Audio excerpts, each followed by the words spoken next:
Coming up on Tech News Today, is Google killing RSS? Is it just really simple stupidity? Also, Twitter might be coming out with a music app, and how you can make $2 million with a Kickstarter. All that and more coming up. Netcasts you love. From people you trust. This is Twit. Bandwidth for Tech News Today is provided by CashFly at CACHEFLY.com.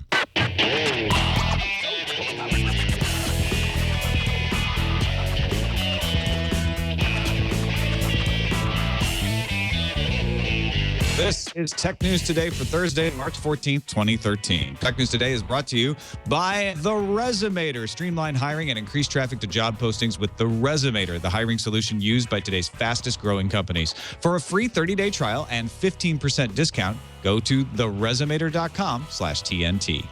And by Gazelle, the fast and simple way to sell your used gadgets. Find out what your used iPad, Samsung Galaxy, and other smartphones are worth at Gazelle.com. Welcome to Tech News Today. I'm Tom Merritt. I'm Sarah Lane. I'm Isaac Akhtar. And I'm Jason Howell. And this is the show we keep you up to date on the most important stories in the tech world, put them in context for you, starting with the top 10 stories of the day in the news feeds.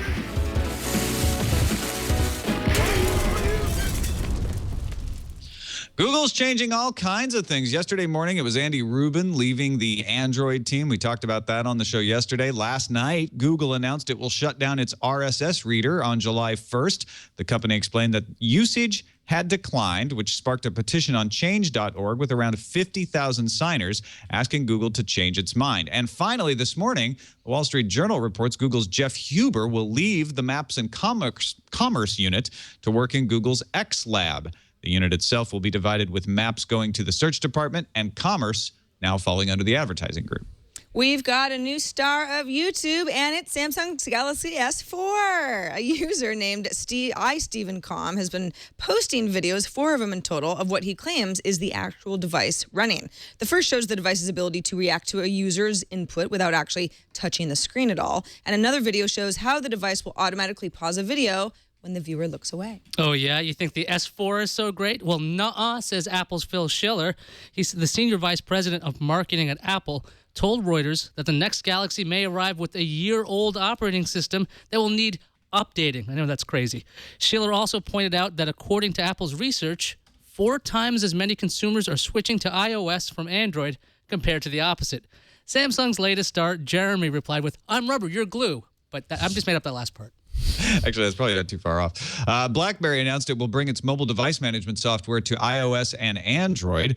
Workspace for iOS and Android will be managed through BlackBerry Enterprise 10.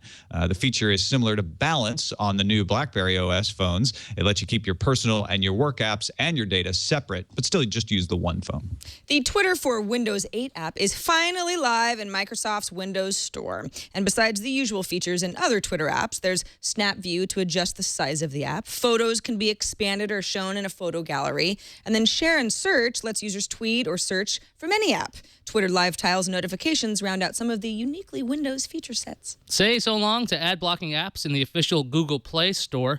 Google booted a bunch of these apps, including AdAway and AdBlock Plus, because those apps violated Google's terms of service. The terms ban any app that interferes with properties of any third party. However, since this is Android, you ought to be able to sideload apps like this. Samsung just may be headed to a rare U.S. patent win over Apple. The U.S. International Trade Commission delayed its decision in one of Samsung's patent infringement cases against Apple from yesterday, when it was supposed to decide, until May 31st. The ITC said it needed to consider the impact of an import ban against Apple devices found to infringe, which implies it's considering implementing such a ban.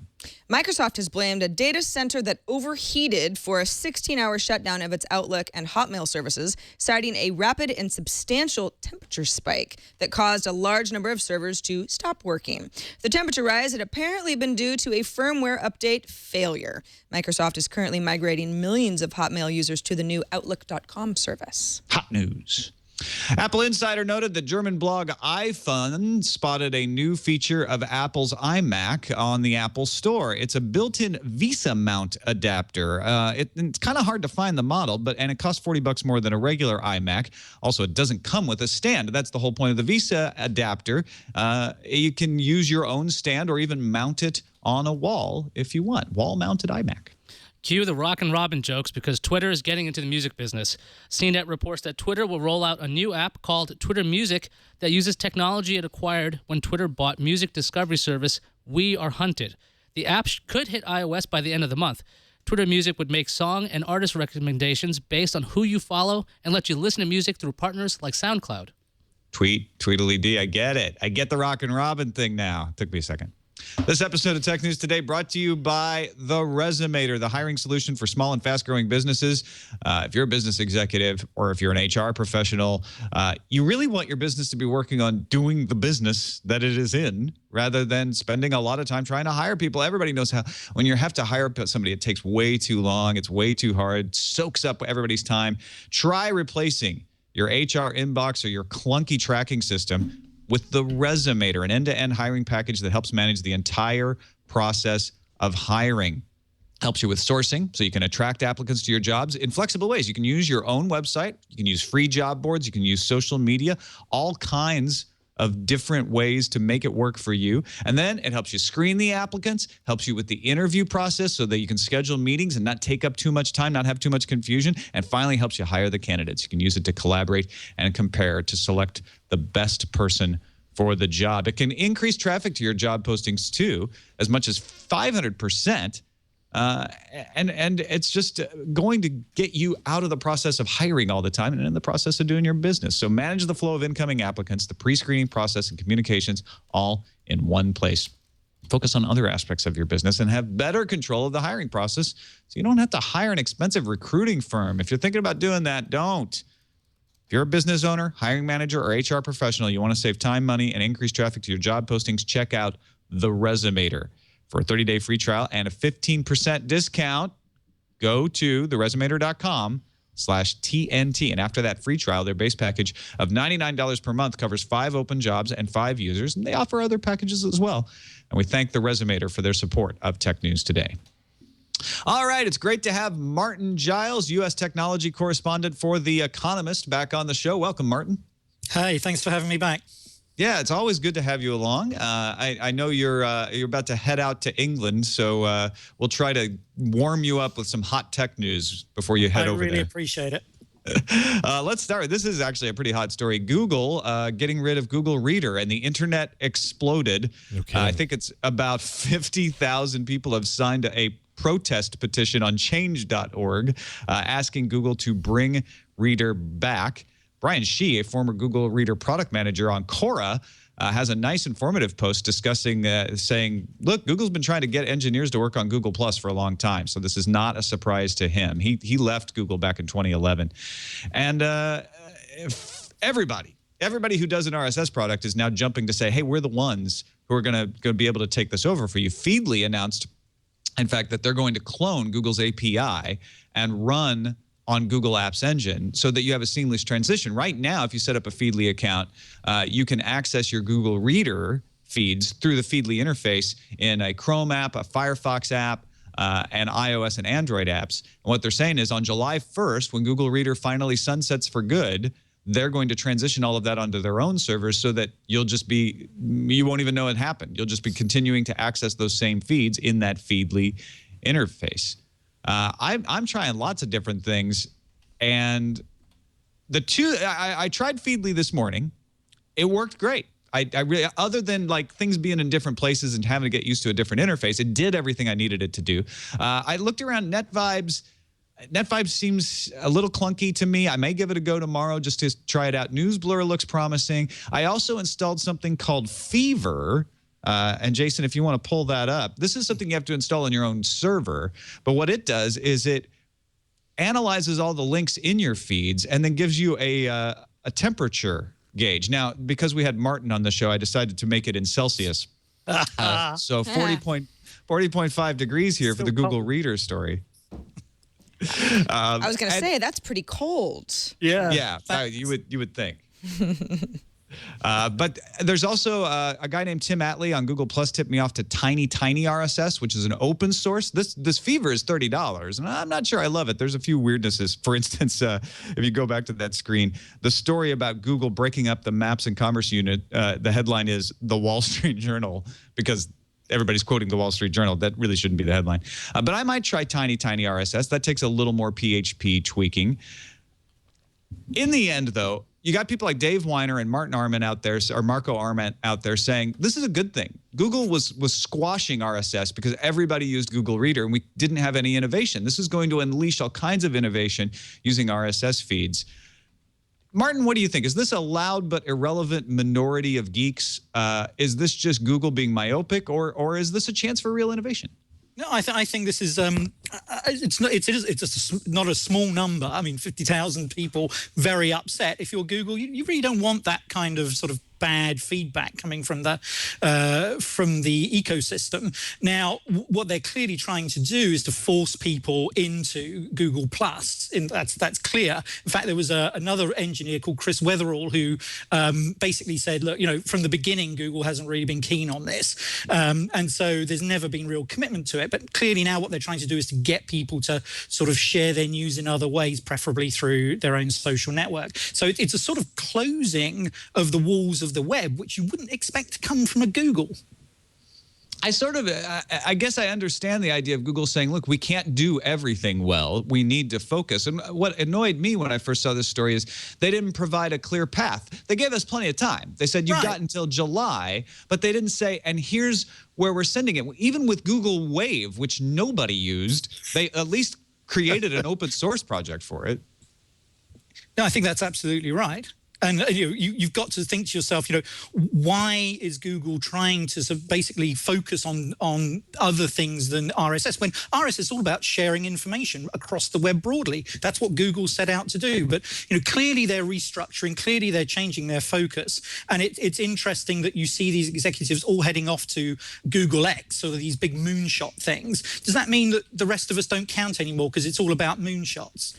I also think there are a lot of folks who use Google Reader more than the average person, and a lot of those people happen to work in media and are writing articles about how horrible it is that Google Reader is shutting down. I also, and Leo and I are going to talk about this on iPad Today later on this afternoon, there are a lot of apps that I use that rely on Google Reader, and skin it really nicely. Reader, with REEDER, is just one of many examples. And we have people who write in and sort of go, but what if I don't want to use Google Reader? And we sort of go, well, that's the backbone of this whole app. You kind of have to. So I am sort of looking forward to, if these apps can figure out a way to transition out of Google Reader and figure out how to replicate the experience, we might have people who are less uncomfortable with having to use Google Reader as their only solution, as the backbone. Yeah, shutting down Google Reader, I think, I don't know if it's going to have innovation so much as copycats, because a lot of people are going to be like, hey, what's Feedly? It looks a lot like Flipboard. It's all magazine style. I want that old interface back. So in innovation, I'm expecting people to go, we're going to have to do something that looks just like Google Reader to get people to use our service, because a lot of people are going to complain about Fever or Feedly or any other service that doesn't match what they're used to. And that's going to be that first curve of people going, okay, got to go somewhere else, but this doesn't work the way I like it. And I'm telling you, those people are going to be a very, very vocal bunch. Mm-hmm. The one thing I've noticed in the Google Plus thread that I was in on, and it was pretty vibrant, there are a lot of people talking about it in there, everybody uses Reader a little differently. So some people are like, well, I don't like Feedly because it doesn't show me they call it saved in Feedly, or the starred items from Google Reader you have to go to a separate place to look at it. I'm like, well, that doesn't bother me. The interesting thing about Feedly is that I have to change the interface because I don't want that magazine-like interface. I just want lists. And there were lots of examples like that. Everybody's got a different way that they're using this, but everybody was using Reader because it was sort of all things to all people. It was integrated into Google. And now I still think we're going to see a lot of innovation. We're going to see a lot of people trying different things because they can serve a lot of different aspects of that same market. Well, Google Reader kind of stole the headlines by taking the air out of the room there and getting the geeks all angry. But the Samsung Galaxy S4 may have launched by the time you see this episode of Tech News Today. We're recording at 10 a.m. It launches this afternoon at 4 p.m. Pacific. And Sarah, that ship is leaky as a sieve. We got YouTube videos now. Yeah, we got videos, we got pictures. If you are to believe what we've seen since the show yesterday, we've got 1080p, 5-inch display, actually 4.99. We'll just go ahead and call it 5. Got an embossed home key, crosshatch textured black back plastic cover. Supposedly, the publication that was actually posted some pictures in China and Gadget China translated it for us is a 1.0 gigahertz 8-core CPU, Power VR, SGX. Well, there's a lot of model numbers here. GPU, 2 gigs of RAM, 16 gigs of ROM storage, a micro SD expansion slot, and then you got a 26 milliamp hour battery. Users, as I mentioned in the news views, can hover their fingers over to the display to produce what looks like a Galaxy Note 2 S Pen stylus-like effect. So that's kind of interesting without actually touching the screen. Something called Smart Stay for the eye tracking. That's EYE, of course, which the idea is if you're reading news and you're scrolling down and it's below the fold, the pages might follow your eyes or at least stop scrolling when you look away, that type of a thing. What I think is actually interesting, and this is not coincidental timing at all, in my opinion, is Phil Schiller decided to grant the Wall Street Journal an interview yesterday and kind of, was trying to take the wind out of not only Samsung, but Android sales in general. See what I did there? Sales and sales. Did everybody see that? Okay. That was that was clever. Phil Schiller, of course. Well, nobody laughed. Phil Schiller is There's no Martin Giles pun, but it was good. Yeah, I'm doing my best. So I just want to impress Martin. That's all. Good. That's all. Phil Schiller, who of course is the Senior Vice President of Worldwide Marketing for Apple, had some, he's it's not exactly like we didn't already feel that a lot of Apple executives felt that Android was inferior. But he pretty much came out and said it yesterday. He said, Android users are often running old operating systems. Fragmentation is an issue. That's just something that's plain and simple in the Android world. He also says, when you take an Android device out of the box, you have to sign up to 9 accounts with different vendors to get the experience iOS comes with. They don't work seamlessly together. And then he said, and this is, it's sort of to prove that, devices being bigger isn't always just because bigger is better. It says, given the iPhone 5 is so thin and light, the reason that people are making their devices bigger is to get up to the battery life the iPhone 5 offers. He also says market share figures, not as important, because, of course, when you look at global Android figures, they really blow iOS out of the water. And there are even reports that, come end of this year, the Android tablet numbers will do the same. He says, I'm not sure that the estimates and the modeling accurately give an accurate picture of it all. He cited a survey from a research firm called ChangeWave. It said around 3/4 of iPhone users say they're very satisfied with their device, compared with around half of Android users. So he's kind of saying, don't pay attention to those sales figures. It's all about happiness. iPhone users are happy. We have good retention numbers. Ayaz, you're sort of smirking across the table from me. Do you think? What is his point here? Well, I think Samsung is getting a lot of press. All these leaks are getting lots of attention. I'm sure Samsung's parsing this stuff out. Here you go. Here's some little bit of information. I'm sure they're in charge of their own leaks. But when it comes to Apple actually issuing statements like this to Reuters, and then there's this giant LG trolling ad in Times Square, this big LG ad above the Samsung Galaxy ads that say, Optimus is ready for you or something. Same style, same white and black on one side, black and white on the other.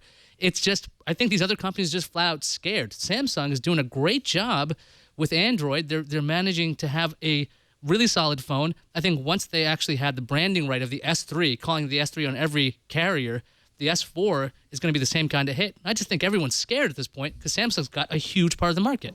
But Martin, do you feel like Apple going on the defensive or the offensive? It depends on which headline you read. Does it feel like they're scared?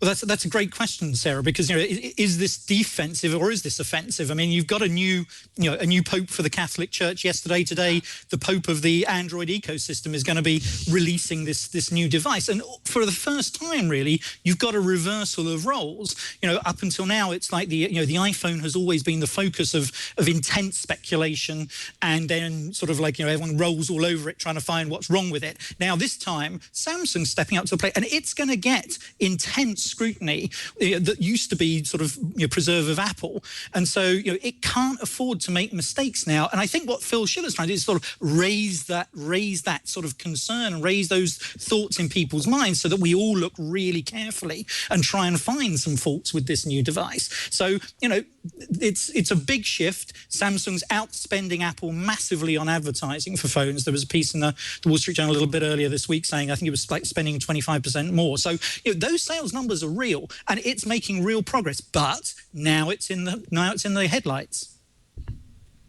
All right. Well, I will be looking with interest towards New York at 4 p.m. Pacific, 7 p.m. Eastern to see the white smoke come up announcing a new Samsung Galaxy S4. I don't know. I wonder what name it will take. Let's talk about CNET reporting that Twitter has acquired a music discovery app. Ayaz. Yeah, CNET had a great report that Twitter has acquired a music service last year. It's called We Are Hunted, and it's planning to build a standalone music app called Twitter Music. Now, the app could be released by the end of the month for iOS, and this would suggest artists and songs based on which accounts you follow. And the tracks would stream via SoundCloud. There will also be an option to listen to song previews using iTunes Music Store. All Things D's Peter Kafka had more details. He says that Twitter has signed Vivo to display clips on the app, and Kafka thinks that might be the only way users of Twitter Music can get the entire track, because Vivo has those deals and SoundCloud doesn't. And CNET had a ton of details on the actual app, saying it's Twitter branded. Launching it brings up a tour. The app doesn't require you to have a Twitter account to even use. And it's got 4 main tabs: suggested, now playing, popular, and emerging. Now, Peter Kafka at All Things D wondered the effect of such a service. Would it grow the Twitter user base as a whole, or will that service just segment the existing audience? Sarah, what do you think? Well, if you're not a Twitter user and you're using the service, which is clearly Twitter branded, unlike something like Vine, which is also belonging to Twitter but has its own brand, and you are looking at music that is trending, or recommended, who is it recommended by? If it's not recommended by the people that you are following, or share mutual friends with on Twitter, that's what's interesting to me. I mean, I guess it could help with discovery of, gosh, I really like this random Twitter user who always seems to be suggesting songs I like. Maybe I will follow them and have a deeper connection to them outside of music. Martin, what do you think is going to happen with the audience? Are they going to just grow, or are they going to just segment? I think they'll just segment. I mean, it's a classic sort of attempt to try and build on success that other people have had. But I can't really see that this is going to be a sort of massive success, to be honest. Tom, do you think this is a lot like Facebook switching out their feeds? I mean, they have the option for news, music. Yeah. Yeah. I think I'm confused by Twitter's approach if they do this, if they come out with a Twitter app. Is Twitter wanting to become a suite of apps the way Facebook has? Maybe that's the new trend, is to try to get your fingers in a lot of different places and then move people between your services to increase. That seems to be the idea.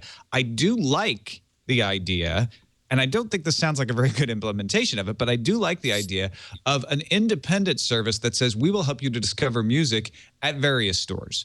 And so you can listen to an iTunes preview, you can listen to a SoundCloud preview from somebody, you can listen from all over, and then you go buy it wherever you want, because we're making our money off of in a different way. I think that's a little far afield of what this seems to be, although it's a little early to tell. I mean, that Discover tab in Twitter is something I've been using a lot more to see what's going on in the world, because there are news sites you can check out and RSS feeds you could try with Google Reader for now, but Twitter's got a whole bunch of groundswell. If you're not a Twitter user, I could imagine that you'd go to that Discover tab and see new things from bands and artists you're not used to, and maybe then you'd want to be enticed to start using Twitter in that way. The other question was something like, would Twitter start breaking out other things? Like, will they have Twitter News? Will they have Twitter Arts? I mean, what's stopping Twitter from splitting this out entirely? Where does it end? Will we have separate apps for everything? And I guess that's what really troubles me, is like, I don't want it to just be an app. having an app interface for it is great, but I want to be able to access it everywhere. That's actually, going back to the RSS story, one of my things in selecting a new feed reader is I don't want to be limited to a desktop client. I want to be able to access my feeds and what's read and unread and starred and saved no matter what device I'm on. That's kind of the new way. And I'm not sure that this Twitter music app will do that either. It sounds like it's just going to be an app like Vine. Martin, do you think that this is a sign of Twitter's maturity at this point? I mean, it used to just be about what are you having for lunch would be always the gag on Twitter. But now that they've grown to be such a media powerhouse, they're like, listen, for music, we'll actually have a separate service for that. Yeah, it's very interesting. I mean, it's been happening for the last few years. You've seen Twitter sort of, either acquire or launch its own, acquire apps that are out there and bring them in and brand them Twitter, or launch its own. And you can say it's a sign of maturity. I mean, I think what they're trying to do, what they will say they're trying to do, is to sort of set the bar at which, other people then need to come up to and hopefully go beyond. So you're encouraging innovation in the ecosystem by actually sort of setting out a minimum, a bit like Android. Sort of Google wants its own Android devices so it can show other manufacturers what you can really do with the software. But it's a risk because you start annoying lots of people in your developer world who all of a sudden find that they're competing against the platform that they thought was supporting them. And the other thing I'm kind of curious about is why Twitter is theoretically deciding to call this Twitter Music. I mean, Vine kept its name, TweetDeck kept its name, but if they're coming out with their own service, why call it Twitter Music or something else? I don't think We Are Hunted really fits with the Twitter brand strategy at this point. Let's be honest. We've got people in the chat room going like, We Are Hunted. Ooh, I love that service. Great, cool. But I mean, We Are Hunted doesn't sound like music to me. I think the name change was inevitable. I just meant another name, not necessarily We Are Hunted. But birds are hunted. Don't forget, it could be game season. Oh, well, isn't that just a shiny little bright spot in my pie day? I was trying for Martin there. Another stupid joke. Martin Giles. That's for you. Loved it. No, I'm going to leave it to you guys. You did brilliantly. All right, let's take a quick break. We got a few more stories to discuss, but with all these new phones and things coming out, you may want to get some cash for your old stuff, and that's why our sponsor Gazelle exists. If you want a new Samsung Galaxy phone, or maybe that new HTC phone, or just a new iPhone or an iPad, before you get the new one, or even if you've already upgraded and you got the old one still sitting around, make sure you sell your used phone or gadget to Gazelle for cash. Don't give away or bury last year's gadget in the garage or a drawer somewhere. Find out what it's worth at Gazelle today, and you can lock in that quote for 30 days because the prices of these old gadgets don't go up, they go down. So lock it in. Gazelle is really nice about saying, like, you ask for a quote today, we will honor that for a month. Go to Gazelle.com. That's Gazelle.com. Find your item. Tell Gazelle the condition. They'll even buy broken iPhones and iPads. Get you a little money for them at least. And get a risk-free offer for your gadgets. Gazelle locks in that quote for 30 days, and you'll get paid fast by check or PayPal. So go get an offer for your iPhone, your Samsung phone, your HTC, your BlackBerry, other Apple products, your iPad, and do it today because your gadgets may lose value every day that you wait. What's your iPhone, iPad, or Android smartphone worth? Take a minute, go to Gazelle.com to find out. Sell your used iPhone or Samsung Galaxy smartphone today at Gazelle.com.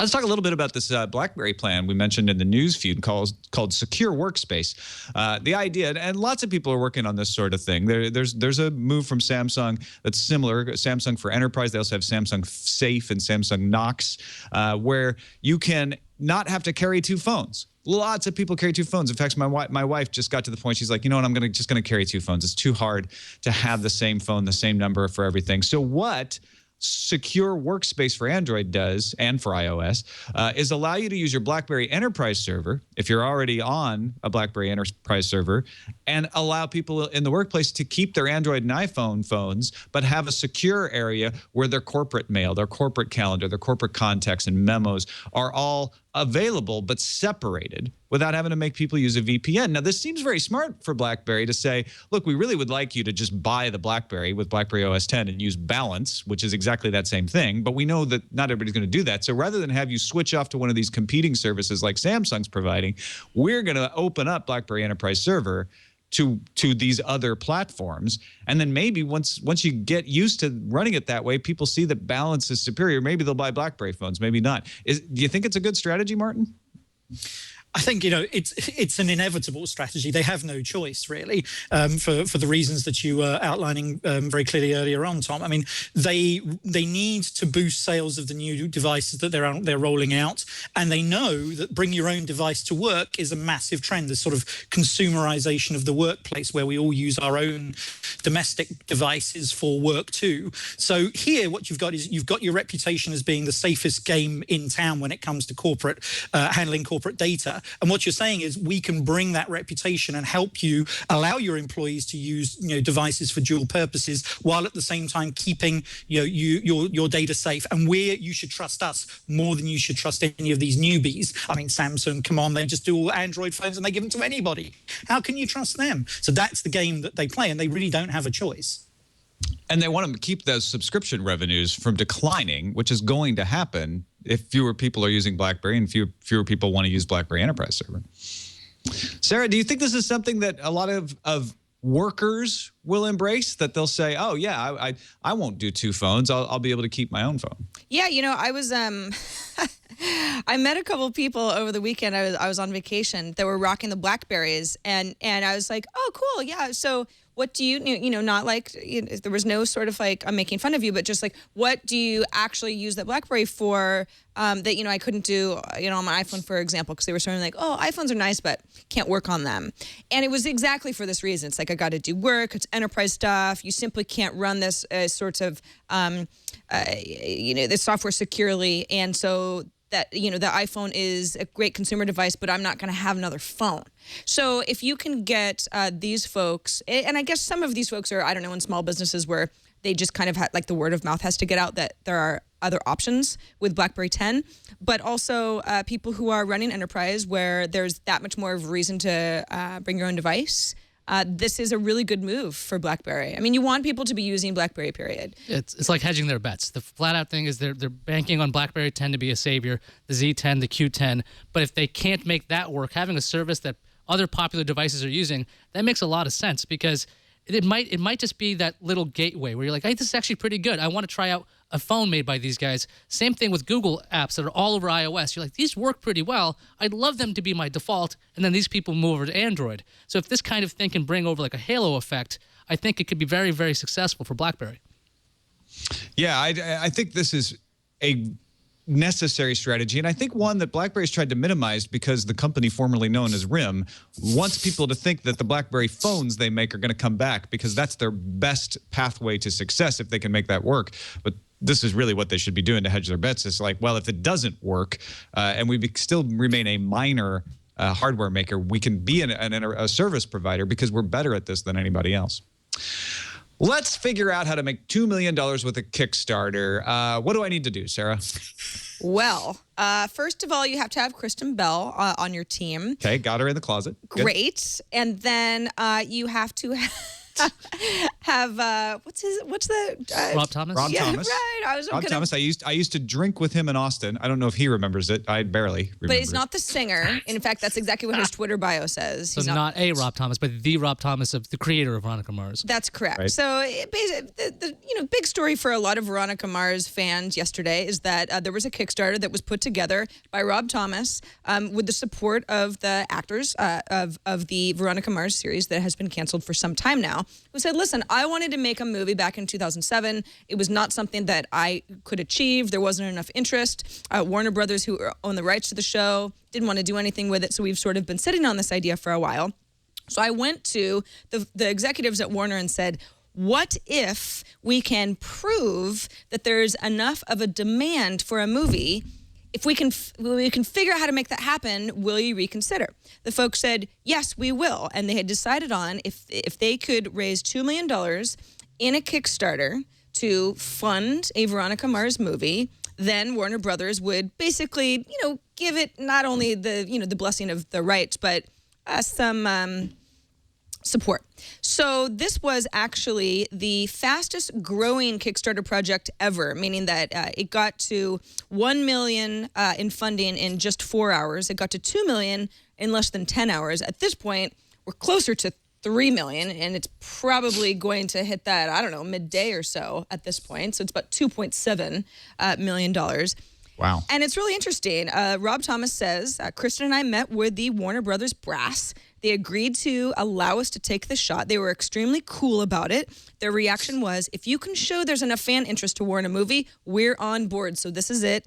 This is our shot. I have to say right now, I have never seen Veronica Mars. I know that it is a cult classic, though. There are a lot of people who are really, really excited about this. And I love the idea that as long as there is enthusiasm and people supporting the cause, you can get like stuff like this to get pushed through.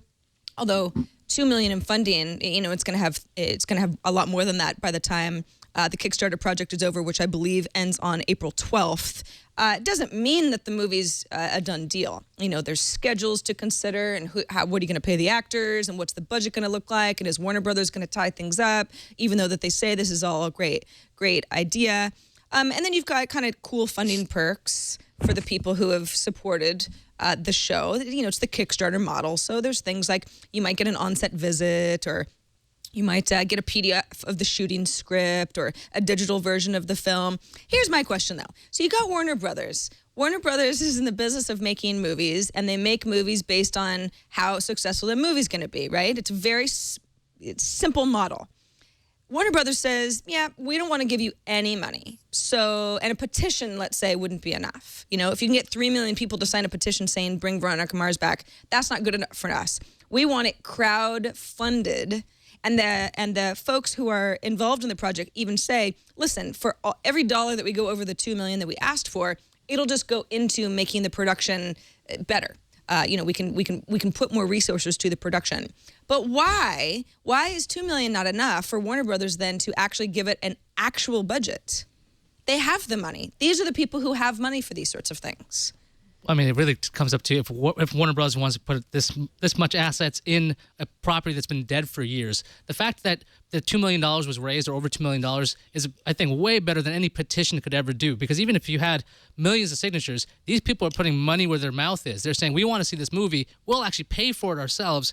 Warner Brothers still has to figure out who else is going to fund this movie, because these stars are going to be hard to get. Mm-hmm. You're going to have to promote this. The marketing costs are really, really expensive. So I'm just curious if people will want... I mean, if it's one thing if a group, it's a cult. I've watched Veronica Mars. I watched the whole series on DVD. I would like to see this movie, but I would probably wait for it to show up on disc, because I don't need to go see this in a theater. I'm not sure what the theater experience would add to this. I just don't know if that's enough to bring people in on the in mass, because it was a television show, and if that can draw people in for free on air, what's going to get people into a theater? Yeah, but it's a cult hit, and so you're going to get people like making a big deal about this because it was the Kickstarter movie, because they gave money to it. They're going to tell all their friends, and Sarah's right. For Warner Brothers, $2 million, this is a drop in the bucket. That doesn't do anything for their budgeting process. But what it is either them saying, we want to see if fans are really serious, or an executive at Warner Brothers that just lost a bet because he thought, yeah, you could raise $2 million on Kickstarter. Sure, we'll greenlight it.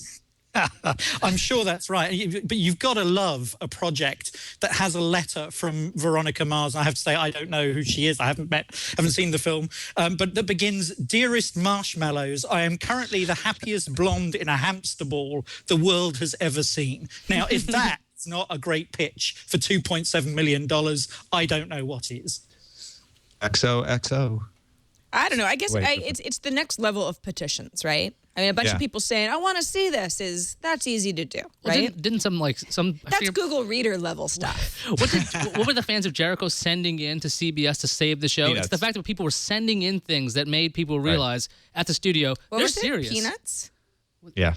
Well, all kinds sorry for all those executives with allergies. Keep the EpiPen handy. That's why they gave it another season. They were like, please. Stop sending us You're literally killing me. I have a nut Maybe we can have a re-Kickstarter for Google Reader to bring back Google Reader. Because we can bring $5 million, will Google do it? It's because nobody's allergic to money. That's why Kickstarter's working, and Peanuts and didn't. when you give your money to something, you feel more like you have a stake in it, even if it's only $1 or $5. There's tons of psychological studies about this. So it's for whatever the motivations are, it's not a bad idea. Let's talk a little bit about what I don't know if this is a good or a bad idea. Samsung accused of stringing along Microsoft. They're just being a tease about Windows Phone 8. Yeah, this is an interesting story from research house Detweiler Fenton. Says that Samsung might be screwing with Microsoft's brain. According to Detweiler Fenton's analyst Jeff Johnston, he says our checks indicate that Samsung may be intentionally gobbling up Microsoft's smartphone resources as a strategic move to impede the adoption of Windows Phone 8. He's saying that Samsung insists on receiving extensive engineering support from Microsoft and then gets that help. The whole theory is while Microsoft is busy helping Samsung, they can't be helping anybody else. Meanwhile, Samsung is twirling its mustache and it's trying to build Tizen OS at the same time. Martin, what do you think of Detweiler Fenton's theory? Could Samsung really be messing with Microsoft, or could they actually make Windows Phone 8 a hit if they wanted to? Oh, I'm sure. Yeah, they certainly could make it a hit if they wanted to. So the question is, just how serious are they? And I have that. I'm a bit skeptical about that theory, to be honest. I think what Samsung's trying to do is keep all of its options open and make sure that it's sort of, across the different platforms that are out there. So, as you said, it's trying to sort of make overtures to Apple and various, so you can see what they're trying to play out here. So I would be very skeptical about this sort of Machiavellian theory, no matter how good the moustaches are on that illustration. Now, Tom, Samsung's having this huge event for the Galaxy S4. When the Windows Phone devices are released, I think it's like a press release and people aren't even aware that they exist. Should Samsung be making a bigger deal of these devices?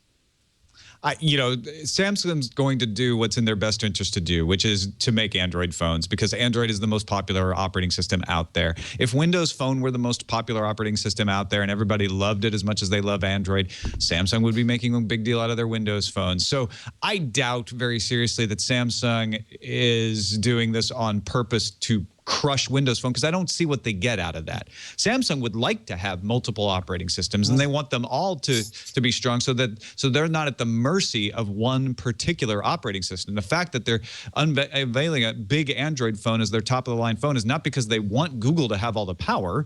It's because that's just the conditions of the market right now. So I'm not sure I buy the reasoning here. Sarah, Samsung makes every style of device for Android. It's like there's a 3.5 inch, there's a 6-point-inch device, a 7, whatever they want to do. There's only 2 models of Windows Phone for Samsung Windows Phone 8 devices right now. Do you find that strange at all that they're not trying to make something different? Well, I mean, like Tom said, they're going where the money is, right? I mean, Android's hot. Everyone equates Samsung with the best experience you can get on Android. Maybe not everybody, but the majority of people do. So that's where you put all your R&D. That's where you give people all the options they could ever want. A variety of sizes and shapes and specs. As far as Windows Phone, I think Samsung is certainly not alone in saying, well, we definitely want to we want to be in that market. But if they're not like flying off the shelves, then why would we expand the line much more than what we already have? I think Samsung is totally screwing with Microsoft's head, because there was a Windows RT device that was supposed to come out in the United States that got pulled away. They released it in Europe. Because they didn't think they were going to sell enough. Well, of course. They didn't think it was going to be worth their while. That's not screwing with Microsoft. Everybody's down on Windows I'm talking about RT. Microsoft as a whole. They were introduced it in Europe. They pulled it from Europe. Then they have this phone. They have these 2 phones. One's effectively a Galaxy S3 that was running a different operating system. Nobody knows about it. It just seems like they pulled that RT tablet from Germany, saying that there wasn't enough demand, though. Oh, because when Android launched, if there was demand, do you think that they would have pulled it? When Android launched, nobody knew what it was, and Samsung got on board with it because they didn't have an operating system. They could make anything a hit if they wanted to, because they spend lots of money. They've had lots of record quarters. If they wanted to diversify, I think they could. And we know about Samsung's huge feud with LG for years. So they could really be messing with LG. I mean, there's like a whole vice president who's dedicated to messing with LG because they're rivals. There's no percentage in messing with Microsoft to get back at LG. That just you're tying up resources that LG can't use because Samsung's being catered to. Right, and Microsoft's just a dupe. They don't know what's going on. Oh, because their strategy with Windows Phone has been excellent so far. Right, but they wouldn't notice that that's what Samsung's doing. I don't know. Let's move on to fundamental particle physics. The easy stuff. Again? Every Thursday. Actually, this is real quick. According to CERN's latest update, as they dig into all of the mountains of data that the Large Hadron Collider has provided, they're more and more certain that what they have found is in fact a Higgs boson. They're saying it's more and more like a Higgs boson. They're just trying to figure out which model it fits in. Is it the Higgs boson from the standard model, or is it a particle from that's predicted by several other models? Scientists are very careful not to be definitive about this sort of things. This is pretty darn definitive sounding, so it's pretty exciting. And that's your science report. Dun, dun, dun. What? The more you I know. has no conspiracy theory about how Samsung's tying up all the resources of I didn't CERN? make up the theory, okay? I'm not dented, whatever the heck this thing's called, Detweiler Fenton. I don't argue with science, Tom. Science is science, and then I have to research it. Windows 8 on the universe. Yeah. Let's see what's on the calendar. Happy Pie Day, everyone. I was hoping to be eating a pie as I said this, but Me I don't too. know. That didn't magically appear. Yeah, I know. I blame Chad. I think you can say I it 3 blame times. Chad as well, and maybe one of the interns. Jeff. Days are numbered, buddy. Pre-orders for the BlackBerry Z10 are starting today on Verizon. That phone is coming out on March 28th. It's going to cost $200, like the AT&T model. Although Verizon has a white version of the phone, if that's your bag. Tomorrow, March 15th, Microsoft is shutting down Messenger. Odd that there weren't petitions to bring Messenger back. Oh, I know. Oh, I'm sure there is one somewhere. I know, yeah, there probably is. It's a subreddit somewhere Send in us the all universe. the emails about the Keep on petition. sending it. All right, let's see what's incoming. Incoming message. Got a voicemail. This is a combine voicemail, which we usually don't like, but they're actually 2 really good points. One about how we might use Google Glass, and this guy's a pilot, so he has some experience with heads-up displays. And the other about Jimmy Iovine's secret to a new music service. Hey guys, this is Scott in Hesperia, California. I just wanted to let you guys know I enjoy the show.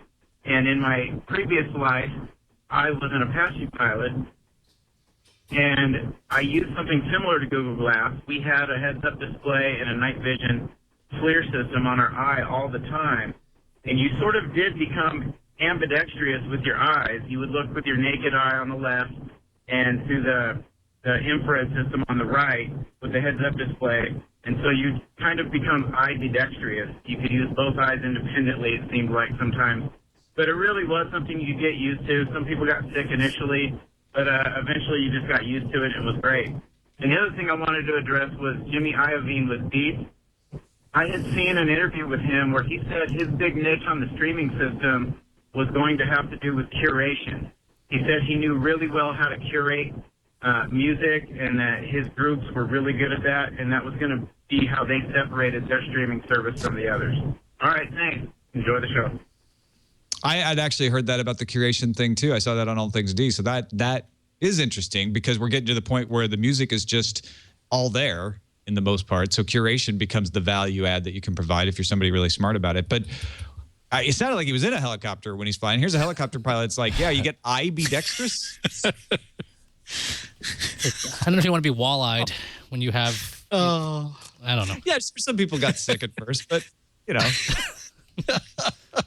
I don't know if, I mean, for an Apache helicopter pilot, you get sick, it's probably worth it. That's your career. For somebody to buy Google Glass, like, oh, you'll throw up a few times the first time you use it. Can't wait for that warning label on there. It might become lazy-eyed. The hell? This is actually Sorry, it was a flyover. My apologies.